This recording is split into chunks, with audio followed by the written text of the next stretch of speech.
Seu cão é inquieto, late muito, para tudo e todos. Uma das causas pode ser a insegurança, e para que a insegurança não tome conta do seu cão, você deve expô-lo às mais diversas situações, e um local como este é excelente para trabalhar a insegurança. O ideal é que este trabalho se inicie o mais rápido possível.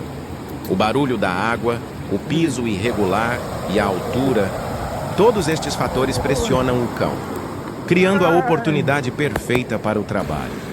Não force, não obrigue, não insista. Se não conseguir, tente outro dia e com menos pressão. Forçar uma situação só irá piorar.